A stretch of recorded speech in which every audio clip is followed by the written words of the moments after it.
The gold pen felt heavier than usual. $40 million. That was the number staring back at me from the mahogany desk. It was the price of my freedom, or maybe the price of my silence. Sign it, Elena. You knew this was the deal.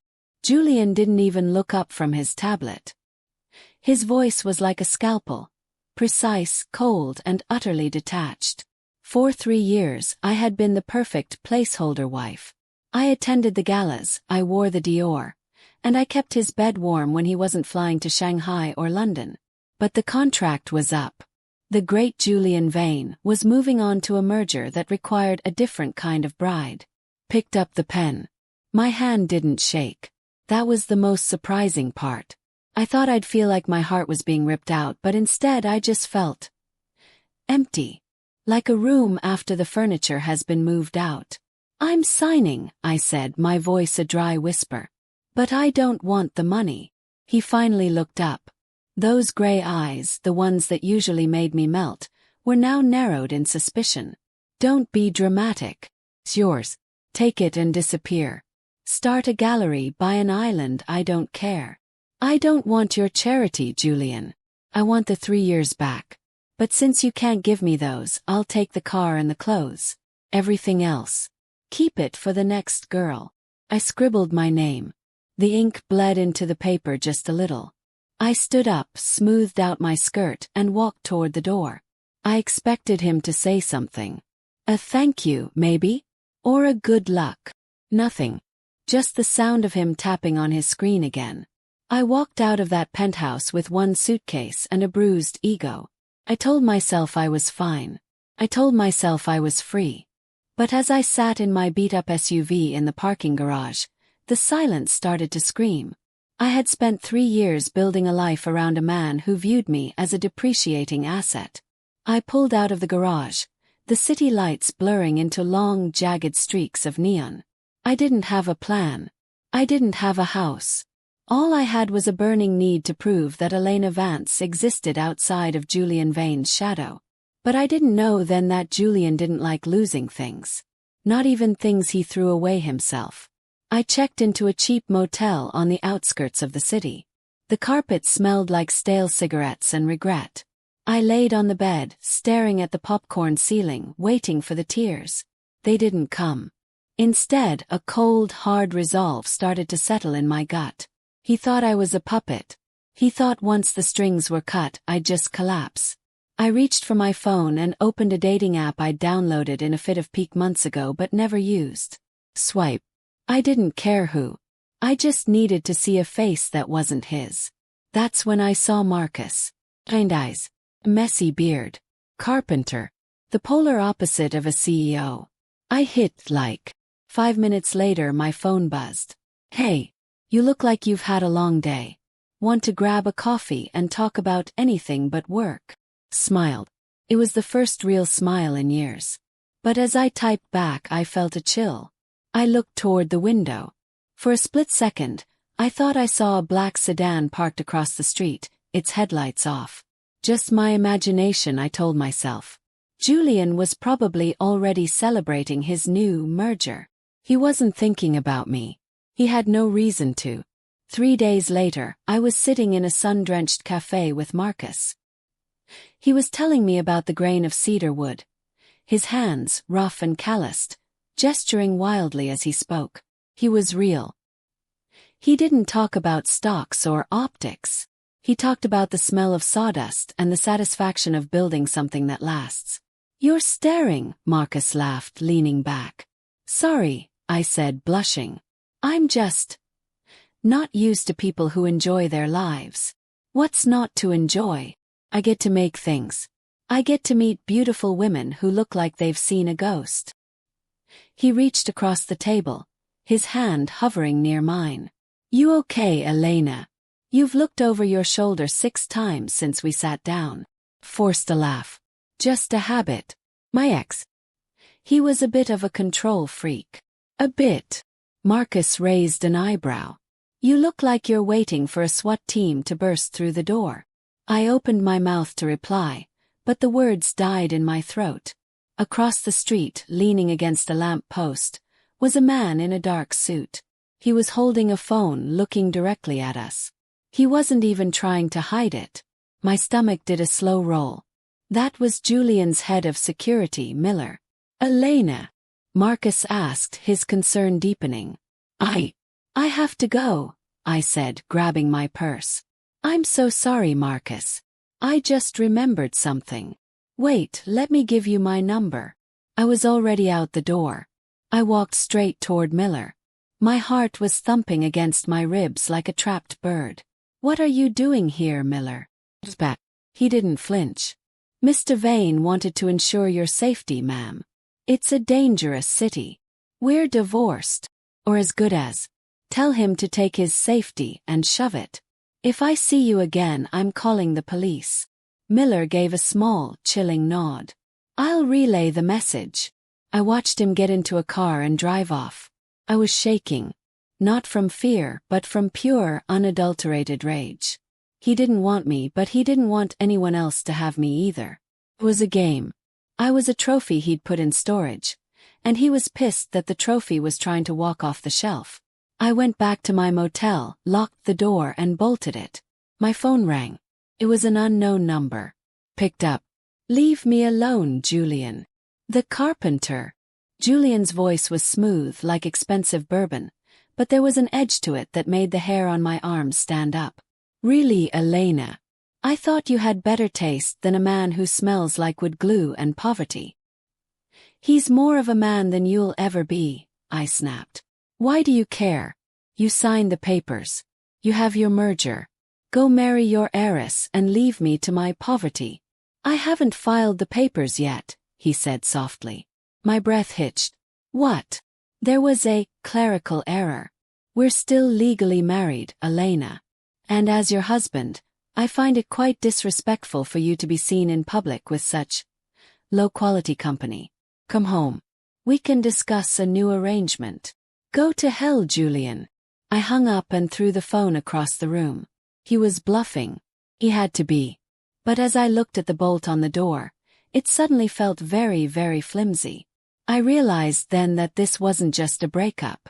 This was a war. And I was hopelessly outgunned. I sat on the floor, the cold linoleum biting into my skin. I needed a lawyer. I needed a plan. But most of all, I needed to show Julian Vane that I wasn't his property. Picked up my phone. I had one message from Marcus. "Hey, I don't know what happened, but I'd really like to see you again. Dinner tomorrow." I typed back. "Yes. Somewhere crowded. Somewhere bright." I wasn't going to hide. If Julian wanted to watch, I'd give him a front-row seat to the life I was building without him. The next week was a blur of defiance. I went on dates with Marcus. We went to the park, to late-night diners, to local dive bars. And every single time I felt the eyes. Sometimes it was Miller. Sometimes it was a car I didn't recognize. Julian was everywhere. He didn't call again, which was worse. It was the silence of a predator waiting for the right moment to strike. One evening Marcus took me to his workshop. The air was thick with the scent of pine and finish. It was peaceful. For a moment, I forgot about the black sedans and the clerical errors. "You're a million miles away again," Marcus said, handing me a glass of wine. "I'm here," I promised, leaning against a workbench. I'm waiting for the other shoe to drop." "Elena, talk to me. Is he threatening you?" "He's just being Julian. He thinks he owns the world, and apparently that includes me." Marcus stepped closer, taking the glass from my hand and setting it down. He put his hands on my waist. "He doesn't own you. You're the strongest person I've met. You walked away from millions. Most people wouldn't have the guts." "I didn't want the strings," I whispered. He leaned in, and for the first time in years, a kiss felt like a beginning instead of a transaction. It was warm, real, and safe. Until the lights went out. The entire workshop plunged into pitch blackness. "Power's out," Marcus muttered, reaching for his phone. Then, the heavy rolling door of the workshop began to slide open. The moonlight spilled in, revealing a silhouette standing in the entrance. Broad-shouldered. Perfectly tailored. "Julian." It's getting late, Elena, he said, his voice echoing off the rafters. Time to come home. Marcus stepped in front of me. Who the hell are you? Get out of here. Julian didn't even look at him. He kept his eyes on me. I've been patient. I've let you play your little game of normal life. But the joke is over. Miller helped the lady with her things. Two men stepped out of the shadows behind Julian. Don't touch her, Marcus shouted, stepping forward. One of the men, not Miller, someone bigger, didn't even hesitate. He delivered a swift, brutal blow to Marcus's stomach. Marcus crumpled. No! I screamed, lunging toward him. Miller caught me by the arms. He was strong, immovable. Please don't make this harder, Mrs. Vane. I'm not Mrs. Vane. I shrieked, kicking at him. Julian, stop this. You're insane. Julian walked over to where Marcus lay groaning on the floor. He looked down with an expression of pure disgust. You have no idea what you're dealing with, boy. Stay away from what's mine. He turned to me, his face softening into that terrifying, calm mask. You wanted a life of excitement, Elena? Well, you've had it. Now it's time for reality. They dragged me toward the black sedan. I fought, I bit, I screamed until my throat was raw, but it didn't matter.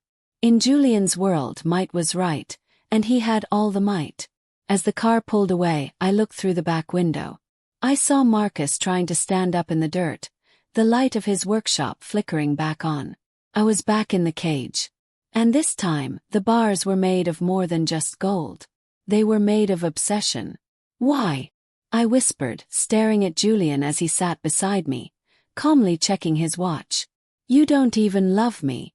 You wanted a divorce. I changed my mind, he said simply. And I don't like it when people take things I haven't finished with. I'm a human being, Julian. You're my wife, he corrected. And you're going to stay that way until I decide otherwise. The car sped into the night, heading back toward the penthouse, the beautiful glass-walled prison I thought I had escaped. I looked at my hands. They were shaking now. But deep down under the fear, a new feeling was taking root. Cold, sharp realization. If Julian wanted a war, I'd give him one. But I wouldn't play by his rules anymore. The silence in the penthouse was louder than any argument we'd ever had. Julian thought he was winning because I stopped fighting. He didn't realize that when a woman stops screaming, she's finally started thinking. He had replaced everything, my phone, my laptop, even the SIM card in my tablet. I was a digital ghost. But Julian's one weakness was his ego. He assumed I was too artistic to understand the technical architecture of his home security. It was 2:14 a.m. I watched Miller from the shadows of the mezzanine. He was predictable. Every night, he did a sweep of the floor, then spent exactly 6 minutes in the kitchen prepping his overnight thermos. He left his master tablet on the charging dock near the espresso machine. I moved like a shadow. My heart felt like it was going to burst through my ribs. 1 minute. I swiped the screen. He hadn't locked it yet. I didn't try to call out, that would be logged. Instead, I accessed the smart home guest permissions and added a temporary maintenance bypass to the service elevator for a 15-minute window the following night. Then I did something riskier. I opened a drafting app and left a single note in the cloud save folder we used to share for house expenses. The Henderson Gala. 9 p.m. Don't come through the front. Put the tablet back. My hands were ice cold. The next morning, Julian stood in the doorway of my room, watching me dress. The emerald silk, he reminded me. I want everyone to see what I'm keeping. You talk about me like I'm a stock option, Julian. In this city, Elena, there isn't much difference. He walked over, his fingers trailing cold over my bare shoulder. Smile tonight. If you look like a prisoner, people ask questions. And I'm tired of answering questions about you. Don't worry, I whispered, looking at my reflection. Tonight, I'm going to be the life of the party. The Henderson Gala was a sea of black ties and champagne. The air was thick with the smell of expensive perfume and even more expensive lies. Julian held my arm with a grip that looked like affection but felt like a handcuff. "Smile, Elena," he hissed between greeted guests. "The CEO of Vanguard is watching." Smiled. Dazzled. I played the part of the devoted, reconciled wife so perfectly that even Julian started to relax. He started to believe his own lie, that he had broken me, that I was back where I belonged. At 9:30 p.m., the merger announcement began. Julian stood on the podium, the lights reflecting off his perfectly groomed hair. He looked invincible. "This partnership represents stability," Julian projected to the room. "In business, as in life, foundation is everything. My wife, Elena, and I." That's when the doors at the back of the hall didn't just open. They were held open by a group of local independent journalists I had tipped off through the maintenance bypass. And behind them, Marcus. He wasn't in a tux. He was wearing his work jacket, his face still bruised from Julian's men. He didn't look like he belonged in a ballroom, which made him the most powerful person in the room. "Stability, Julian." Marcus's voice rang out, raw and shaking with adrenaline. "Is that what you call kidnapping? Is that what you call hiring thugs to beat a man in his own shop because you can't handle a divorce?" The room went silent. The kind of silence that precedes a car crash. Julian's face turned a shade of gray I'd never seen. "Security, remove this vagrant." "Wait," I said into the silence. I stepped away from Julian, walking toward the edge of the stage. I reached behind my neck and unclipped the $200,000 emerald necklace he'd forced me to wear. I let it drop. It hit the marble floor with a sickening clink. "The clerical error wasn't an accident," I told the crowd, my voice amplified by the microphone Julian was still holding. "My husband, my ex-husband, has been holding me against my will for 72 hours. He didn't want a wife. He wanted a captive." The flashes started. Dozens of them. The journalists I'd invited weren't from the business trades. They were from the tabloids Julian despised. "Elena, get down from there," Julian growled, reaching for my arm. I didn't flinch. I looked directly into the nearest camera lens. "My name is Elena Vance. And as of tonight, I am officially a free woman. Julian, you can keep the house. You can keep the money. I'm taking my life back." I walked off that stage. The security guards hesitated. They weren't sure who to obey anymore. I walked straight to Marcus, took his hand, and we walked out of the Henderson Gala while the world Julian built burned down behind us. We spent the night in a police station. Statements, photos of Marcus's bruises, logs of the biometric locks in the penthouse. By 4 a.m. the story was trending globally. But freedom isn't just walking out a door. It's the aftermath. Julian didn't go to jail, not yet. Men like him have layers of fall guys. Miller took the blame for the misunderstanding at the workshop. The biometric locks were blamed on a security glitch. Julian's lawyers were already spinning the story as a passionate domestic dispute. I stayed at a safe house provided by a friend.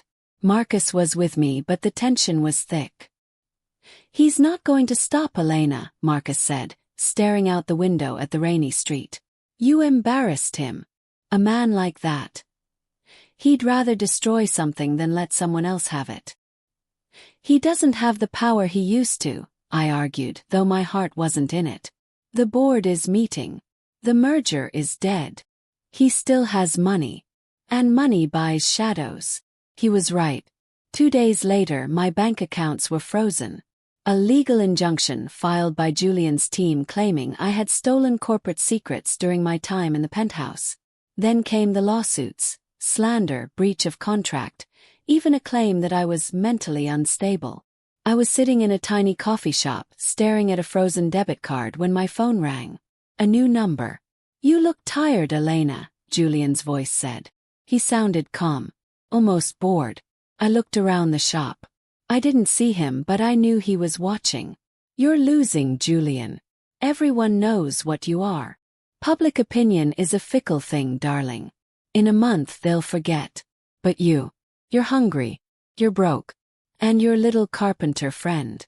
I hear his shop had an unfortunate fire inspection. He's out of work. My blood ran cold. You monster. I told you, Elena. I never let things leave until I'm finished. Come back. Sign the non-disclosure agreement. Retract the statement. I'll give you $1 million and a quiet life in Europe. Or stay out there and watch everyone you care about burn. Hung up. I looked at Marcus, who was trying to fix a broken chair in the corner of the shop, unaware that his livelihood was currently in Julian's crosshairs. I realized then that the gala wasn't the end of the war. It was just the first battle. Julian wasn't playing for the money anymore. He was playing for my soul. He wanted me to crawl back and admit that I couldn't survive without him. I stood up, walked to the counter, and asked the teenager working there for a pen and a napkin. I wasn't going to crawl. If Julian wanted to use his money to bury me, I was going to use his secrets to exhume him. During my 3 years as his placeholder, I had sat in on more than just galas. I knew where the bodies were buried, metaphorically and financially. I wrote down a single name, the Silversmith account. It was Julian's offshore slush fund, the one he used to bribe city officials, the one even Miller didn't know about. I looked at the napkin. Then I looked at Marcus. We're going to need a bigger stage, I whispered. The motel room felt smaller than the one I'd stayed in before. The air was thick with the smell of cheap cleaning supplies and the sound of Marcus's heavy breathing as he slept.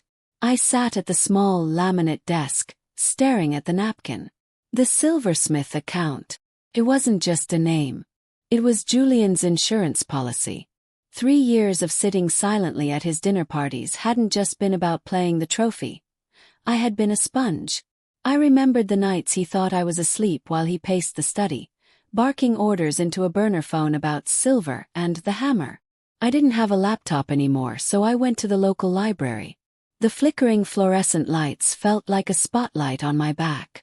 I spent hours digging through public records, cross-referencing shell companies with the names of the city council members who had suspiciously approved Julian's last 3 high-rise projects. Looking for something. I jumped, my heart slamming against my ribs. It was just a librarian, a woman with kind eyes and a stack of books. Just research, I whispered. You look like the woman on the news, she said softly, leaning in. The one who stood up to that Vane guy. Froze. I expected her to call security or ask for an autograph. Instead, she slid a small USB drive across the table. The Wi-Fi here is tracked by the city.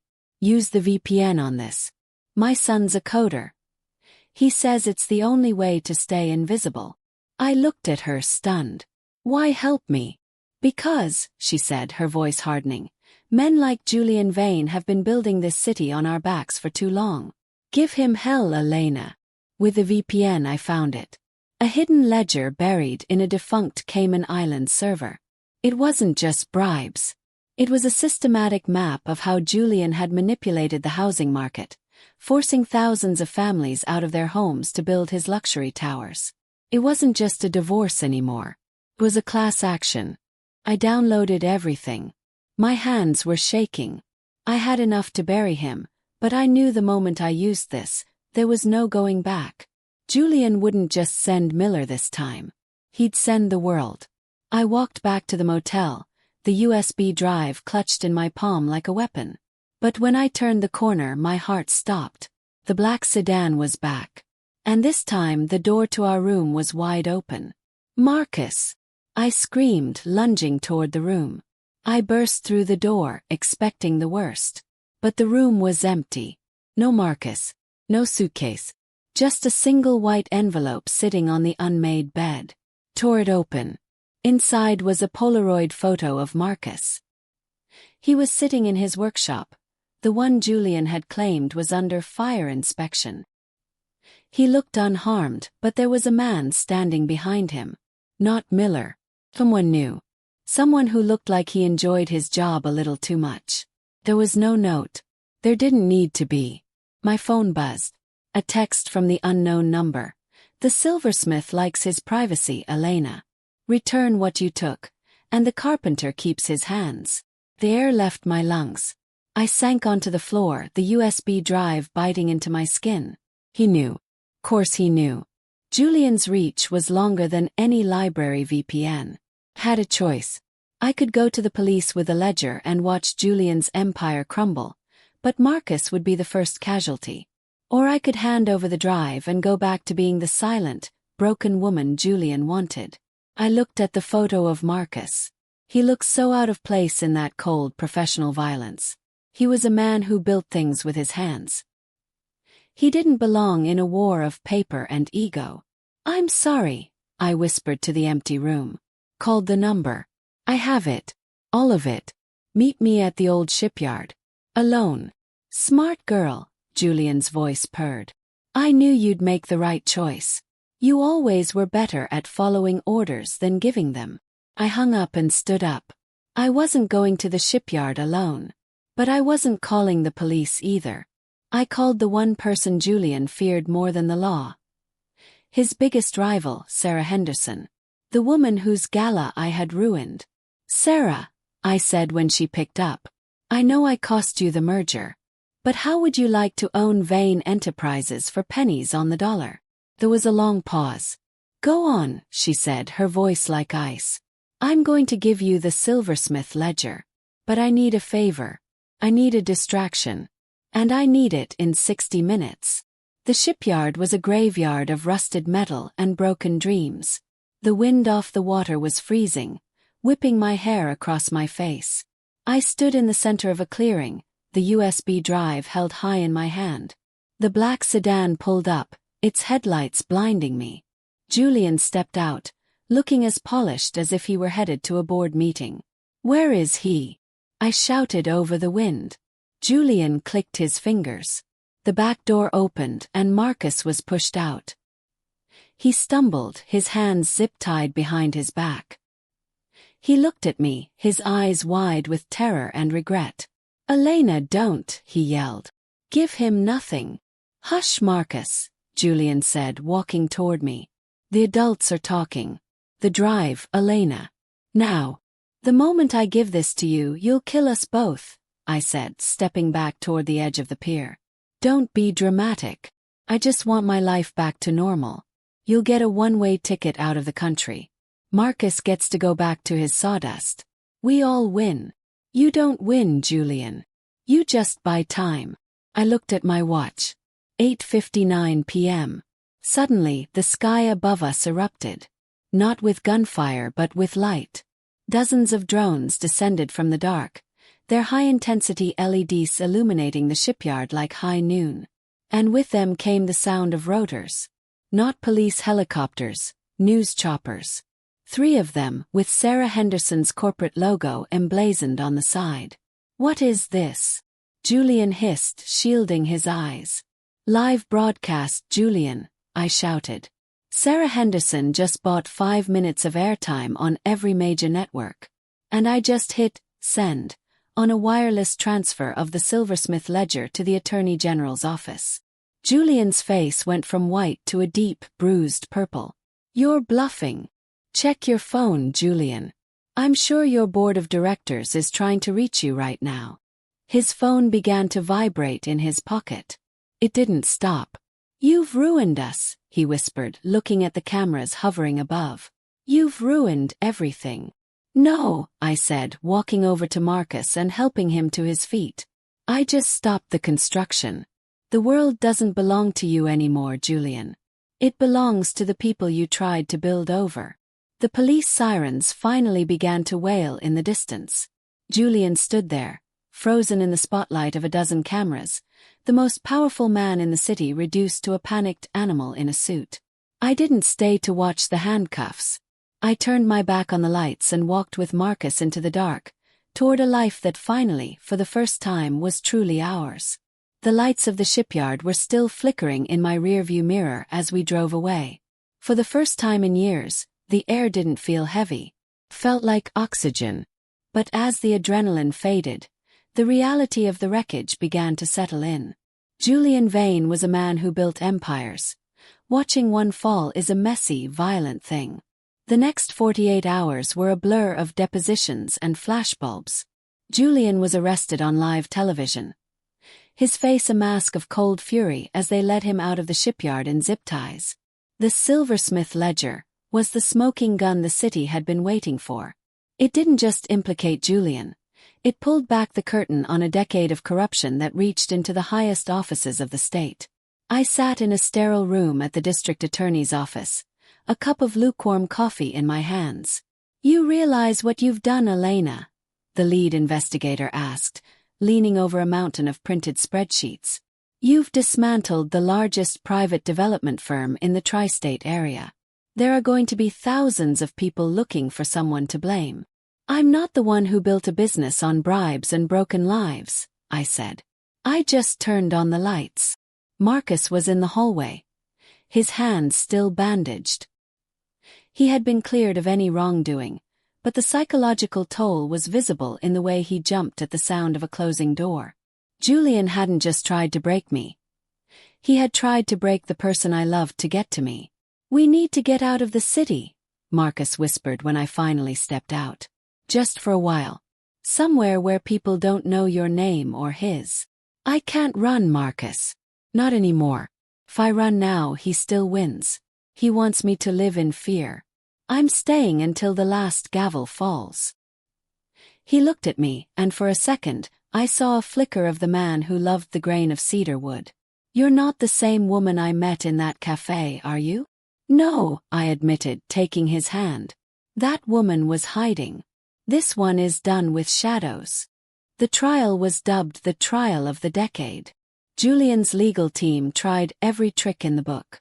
They painted me as a gold digger, a vengeful ex-wife who had fabricated evidence to secure a larger divorce settlement. They brought up my unstable behavior, my disappearance with a carpenter, and my collusion with his business rivals. I had to stand on that witness stand for 3 days. Every detail of our private life was dissected under a microscope. Julian sat 10 feet away, staring at me with those cold gray eyes, trying to psychically pull me back into his orbit.